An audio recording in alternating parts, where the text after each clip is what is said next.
Hello friends, welcome to Indian Job Summil. Nuclear Power Corporation of India Limited அணுசக்தி துறையில இருந்து உங்களுக்கு assistant grade 1 பதவிக்கு வேகன்சி அனௌன்ஸ் பண்ணியிருக்காங்க. சரிங்களா? ஆன்லைன் அப்ளிகேஷன் ஜூன் 5 ஓப்பன் பண்ணிட்டாங்க. இப்போ அப்ளிகேஷன் ஓப்பனில் தான் ஃப்ரெண்ட்ஸ் இருக்குது. லாஸ்ட் டேட் ஜூன் 25க்குள்ளே நீங்கள் அப்ளை பண்ணி முடிச்சிடணும். சரிங்களா? இதுக்கு எந்த ஒரு எக்ஸ்பீரியன்ஸும் இல்லை. அப்ளிகேஷன் ஃபீஸ் பார்த்தீங்க அப்படின்னா நீங்கள் 100 rupees பே பண்ணுற மாதிரி இருக்கும். நீங்கள் எஸ்சி எஸ்டி பெண்களாக இருக்கீங்க அப்படின்னா ஃபீஸ் இல்லை, நீங்கள் ஃப்ரீயாகவே அப்ளை பண்ணிக்கலாம். So assistant grade 1 HR FNA CNTMM இதில் கரண்ட்டாக அதாவது இப்போதைக்கு எவ்வளோ வேக்கண்ட் இருக்குது, இதுக்கு முன்னாடி எவ்வளோ வேக்கண்ட் இருந்தது, அது எல்லாமே இதில் தெளிவாக கொடுத்துருப்பாங்க. கரண்ட் அப்படின்னா இப்போ அதாவது தற்போது எவ்வளோ வேக்கண்ட் இருக்குது அப்படின்னு சொல்லுவாங்க, அதை வந்து கரண்ட் அப்படின்னு சொல்லுவாங்க. பேக்லாக் அப்படின்னா இதுக்கு முன்னாடி போன வருஷம் இதே மாதிரி ஒரு நோட்டிஃபிகேஷன் ரிலீஸ் பண்ணி அந்த வேக்கண்ட்டை வந்து ஃபில் பண்ணாமல் விட்டுருப்பாங்க, அது பெண்டிங்கில் வச்சுருப்பாங்க, அதை வந்து பேக்லாக் அப்படின்னு சொல்லுவாங்க. அதாவது ப்ரீவியஸ் வேக்கன்சி அப்படின்னு சொல்லுவாங்க. இதில் பார்த்தீங்க அப்படின்னா எந்த ஒரு ப்ரீவியஸ் வேக்கன்சி இல்லை, நாட் அப்ளிகபிள் அப்படின்னு கொடுத்துருக்காங்க. ஸோ உங்களுக்கு இப்போதைக்கு எவ்வளோ வேக்கன்சி இருக்கோ அதை தான் வந்து கேட்டகரி வைஸ் பிரித்து கொடுத்துருக்காங்க. ஸோ டோட்டல் வேக்கண்ட் இருக்கும், அதையும் நீங்கள் செக் பண்ணிக்கோங்க. ஸோ இம்பார்ட்டன்ட் டேட் பாருங்கள், ஆன்லைன் அப்ளிகேஷன் ஜூன் 5 ஓப்பன் பண்ணிட்டாங்க.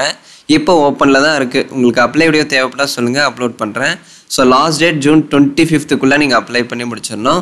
அதே மாதிரி ஃபீஸ் பே பண்ணுறதுக்கான லாஸ்ட் டேட் ஜூன் 5லேருந்து ஜூன் 25க்குள்ளே அப்ளிகேஷன் ஃபீஸ் வந்து நீங்கள் பே பண்ணிடணும். ஸோ அப்ளிகேஷன் ஃபீஸ் பார்த்தீங்க அப்படின்னா 100 rupees இருக்கும் friends. General UR OBC EWS கேட்டகிரியாக இருக்கீங்க அப்படின்னா 100 rupees நீங்கள் பே பண்ணணும். ஜென்ரல் அப்படின்னா யூஆர், சரிங்களா? ஸோ அன்ரிசர்வ்டு இடபிள்யூஎஸ் ஓபிசி வந்து நீங்கள் 100 ரூபா பே பண்ணுற மாதிரி இருக்கும். இதுவே நீங்கள் எஸ்சி எஸ்டி எக்ஸ் சர்வீஸ்மேன் பெண்களாக இருக்கீங்க அப்படின்னா அப்ளிகேஷன் ஃபீஸ் இல்லை, நீங்கள் ஃப்ரீயாகவே ஆன்லைனில் அப்ளிகேஷன் ஃபில் பண்ணி சப்மிட் பண்ணிக்கலாம். சரிங்களா? ஸோ இப்போ இதுக்கு என்ன ப்ரோ படிச்சிருக்கணும் அப்படின்னா ஏதாவது ஒரு degree, any bachelor degree with minimum 50% இருந்தாலே போதும், நீங்கள் அப்ளை பண்ணிக்கலாம். ஸோ அடுத்த சேலரி பாருங்கள் ஃப்ரெண்ட்ஸ். இது பார்த்தீங்கன்னா ரெகுலர் சென்ட்ரல் கவர்மெண்ட் போஸ்டிங் தான் ஃப்ரெண்ட்ஸ். இந்த அணுசக்தி துறையில் அசிஸ்டன்ட் கிரேட் 1 பதவி அனௌன்ஸ் பண்ணியிருக்காங்க இல்லையா, இது வந்து ரெகுலர் தான், டெம்பரரி கான்ட்ராக்ட் அந்த மாதிரிலாம் இல்லை. செலெக்ஷனில் எக்ஸாம் கண்டக்ட் பண்ணுறாங்க. அந்த எக்ஸாமை கிளியர் பண்ணிட்டீங்க அப்படின்னா சேலரி வேறு லெவலில் இருக்கும். அது போக உங்களுக்கு மத்திய அரசு சலுகைகள் அது எல்லாமே இருக்குது. இங்கே பாருங்கள், அசிஸ்டன்ட் கிரேட் 1 ஹெச்ஆர் எஃப்என்ஏ அடுத்து சிஎன்டிஎம்எம் இந்த 3 போஸ்ட்டுக்கும் உங்களுக்கு லெவல் 4 பிரகாரம் 25,000 பேசிக் இருக்கும். ஸோ 25,000 பேசிக்கு ப்ளஸ் டிஏ பார்த்தீங்க அப்படின்னா ஒரு 50% 12,000. ஸோ 25,000 ப்ளஸ் 12,000 மொத்தம் உங்களுக்கு 38,000 சேலரி இருக்கும். இந்த 38,000 சேலரி போக central government allowance, transport allowance, இந்த போக்குவரத்து சலுகை இருக்குது. அடுத்து leave allowance, house rent allowance, அதாவது உங்களுக்கு ஹவுஸ் வந்து அவங்களே கொடுத்துருவாங்க, தங்குறதுக்கு ரூம் வந்து அவங்களே கொடுத்துட்றாங்க. அதே மாதிரி உங்களுக்கு இந்த மாதிரி ஏகப்பட்ட மத்திய அரசு சலுகைகள் இருக்குது. இது எல்லாமே அலவன்ஸ் சலுகைகள் அப்படின்னு சொல்லுவாங்க. அடுத்து எம்ப்ளாயி பெனிஃபிட்ஸ் அப்படின்னு பார்த்தீங்க அப்படின்னா லீவ் என்கேஜ்மெண்ட், அடுத்து medical facility for self and dependence, அதாவது மெடிக்கல் ஃபெசிலிட்டி உங்களுக்கும் இருக்குது, அதே மாதிரி உங்களை சார்ந்து இருக்க குடும்பத்தாருக்கும் மெடிக்கல் ஃபெசிலிட்டி இருக்குது அப்படின்னு சொல்கிறாங்க. அதே மாதிரி உங்கள் குழந்தைங்களுக்கு எஜுகேஷன் ஃபெசிலிட்டிஸ் இருக்குது, children education assistant, canteen subsidy எல்லாமே இருக்குது. சூப்பரான ஆப்பர்ச்சுனிட்டி, கண்டிப்பாக அதை நீங்கள் ட்ரை பண்ணி பாருங்கள். Plus incentives, loan and advances, retirement benefits, இந்த மாதிரி ஏகப்பட்ட மத்திய அரசு சலுகைகள் இருக்குது. கண்டிப்பாக இதுக்கு நீங்கள் அப்ளை பண்ணுங்கள் ஃப்ரெண்ட்ஸ். ஸோ எவ்வளோ ப்ரோ ஏஜ் இருக்கணும் அப்படின்னா 21லேருந்து 28 ஏஜுக்குள்ளே இருந்தால் நீங்கள் அப்ளை பண்ணிக்கலாம். இது யாருக்கு அப்படின்னா ஜென்ரல் கேட்டகரிக்கு மட்டும். நீங்கள் எஸ்சி எஸ்டியாக இருக்கீங்க அப்படின்னா 5 years ஏஜ் ரிலாக்ஸேஷன், அதே மாதிரி ஓபிசியாக இருக்கீங்க அப்படின்னா 3 years age relaxation. So age bar ஆனவங்க ரிலாக்ஸேஷன் யூஸ் பண்ணி நீங்கள் அப்ளை பண்ணிக்கலாம். So place of posting anywhere in இந்தியாவில் இருக்கும் ஃப்ரெண்ட்ஸ். ஆல் ஓவர் இந்தியாவில் எந்த லொக்கேஷனில் அதாவது எந்த யூனிட்டில் வேக்கன்சி இருக்கோ அங்கே போஸ்டிங் போடுவாங்க. சரிங்களா? சென்னையில் வேக்கண்ட் இருந்தால் சென்னையில் போஸ்டிங் போடுவாங்க. அந்த மாதிரி ஆல் ஓவர் இந்தியாவில் எந்த யூனிட்டுக்கு வேக்கண்ட் தேவைப்படுதோ அங்கே தான் வந்து போஸ்டிங் போடுவாங்க. அடுத்து செலெக்ஷன் ப்ராசஸ் பாருங்கள். முதல்ல ரிட்டன் எக்ஸாமினேஷன் இருக்கும் friends. Written examination, type writing test, computer proficiency test வந்து கண்டக்ட் பண்ணுறாங்க. இப்போ ரிட்டன் எக்ஸாமினேஷன் பார்த்தீங்க அப்படின்னா 2 கட்டமாக இருக்கும். அதாவது ஸ்டேஜ் 1ல் ப்ரிலிமினரி இருக்கும், ஸ்டேஜ் 2ல் அட்வான்ஸ்டு டெஸ்ட் வந்து கண்டக்ட் பண்ணுறாங்க. ஸ்டேஜ் 1ல் ப்ரிலிமினரி டெஸ்ட்னா என்ன ப்ரோ அப்படின்னா இந்த general knowledge, computer knowledge, English இதில் இருந்து உங்களுக்கு கொஷின்ஸ் வரும் ஃப்ரெண்ட்ஸ். ஜென்ரல் நாலேஜிலேருந்து 25, கம்ப்யூட்டர்லேருந்து 15, அதே மாதிரி இங்கிலீஷ்லேருந்து ஒரு 10 கொஷின்ஸ் வரும்.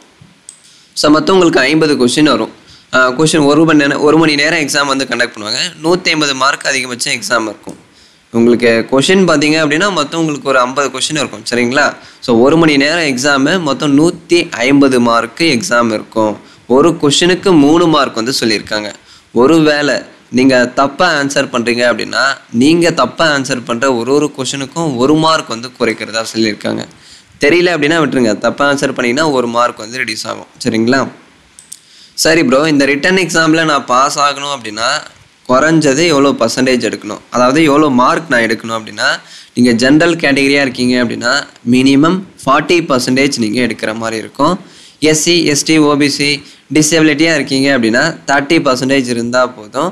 ரிட்டன் எக்ஸாமில் நீங்கள் பாஸ் ஆகலாம். மினிமம் இந்த பர்சன்டேஜ் எடுத்தால் நீங்கள் பாஸ் ஆகலாம். இதுக்கு மேலே நீங்கள் அதிகமாக எடுத்தால் மட்டும்தான் ரிட்டன் எக்ஸாமில் ஷார்ட் லிஸ்ட் பண்ணி உங்களுக்கு டைப் ரைட்டிங் டெஸ்ட்டு அதெல்லாமே கண்டக்ட் பண்ணுவாங்க. அடுத்த ஸ்டேஜ் 2ல் அட்வான்ஸ்டு டெஸ்ட் இருக்கும். இதில் ஆப்டிடியூட், குவான்டிடேட்டிவ் ஆப்டிடியூடு, கிரிட்டிக்கல் ரீசனிங்லேருந்து கொஷின் வரும். இதிலேருந்து 25, இதிலேருந்து 25. ஸோ மொத்தம் உங்களுக்கு 50 மல்டிபிள் சாய்ஸ் கொஷின்ஸ் வரும். 2.5 மணி நேரம் எக்ஸாம் கண்டக்ட் பண்ணுவாங்க. இது 150 மார்க்கு எக்ஸாம் இருக்கும் ஃப்ரெண்ட்ஸ். இதுவும் சேம் தான். நீங்கள் கரெக்டாக ஆன்சர் பண்ணுற ஒரு கொஷினுக்கும் 3 மார்க் சொல்லியிருக்காங்க. இன்கேஸ் நீங்கள் தப்பாக ஆன்சர் பண்ணுறீங்க அப்படின்னா 1 மார்க் வந்து ரெடியூஸ் பண்ணுவாங்க. இதில் ஜென்ரல் கேட்டகரியாக இருக்கீங்க அப்படின்னா ஸ்டேஜ் 2ல் 30% நீங்கள் எடுக்கிற மாதிரி இருக்கும். எஸ்சி எஸ்டி டிசபிலிட்டி இடபிள்யூஎஸ் கேட்டகரியாக இருக்கீங்க அப்படின்னா ஸ்டேஜ் 2ல் 20% எடுத்தால் நீங்கள் பாஸ் ஆகலாம். அடுத்து உங்களுக்கு ஷார்ட் லிஸ்ட் பண்ணி, அதாவது ஸ்டேஜ் 2ல் யாரெல்லாம் வந்து நல்லா பர்ஃபார்ம் பண்ணியிருக்காங்களோ அவங்களெல்லாம் ஸ்க்ரீன் அவுட் பண்ணி ஸ்டேஜ் 3க்கு வந்து செலக்ட் பண்ணுவாங்க. ஸ்டேஜ் 3ல் தான் type writing test, proficiency test இருக்கும் ஃப்ரெண்ட்ஸ். அடுத்து ஃபைனலாக டாக்குமெண்ட் வெரிஃபிகேஷன் கண்டக்ட் பண்ணுவாங்க. சரிங்களா? ஸோ செலெக்ஷன் ப்ராசஸ் இப்படி தான் இருக்கும். நான் எல்லா டீட்டெயில்ஸும் கிளியராக சொல்லிட்டேன். உங்களுக்கு மேற்கொண்டு இதில் ஏதாச்சும் டவுட்ஸ் இருக்குது அப்படின்னா கமெண்ட்ஸில் கேளுங்க. ஸோ ஸ்டேஜ் 3 ஸ்கில் டெஸ்ட் போகிறப்ப நீங்கள் என்ன டாக்குமெண்ட்ஸ்லாம் எடுத்துகிட்டு வரணும் அப்படின்னு சொல்லிட்டு இதில் கிளியராக மென்ஷன் பண்ணியிருப்பாங்க. அதே நீங்கள் படித்து பார்த்தே தெரிஞ்சுக்கோங்க. ஸோ ஆன்லைன் அப்ளிகேஷன் எப்படி வந்து நீங்கள் ஃபில் பண்ணணும் அப்படின்னு சொல்லிட்டு ஸ்டெப் பை ஸ்டெப்பாக இதில் கைட்லைன்ஸும் வந்து மென்ஷன் பண்ணியிருப்பாங்க. ஸோ மொத்தம் நீங்கள் 4 ஸ்டெப் வந்து கம்ப்ளீட் பண்ணுற மாதிரி இருக்கும். அதாவது முதல்ல ரெஜிஸ்டர் பண்ணுற மாதிரி இருக்கும். ரெஜிஸ்ட்ரேஷன் வந்து ஆக்டிவேஷன் பண்ணுற மாதிரி இருக்கும்.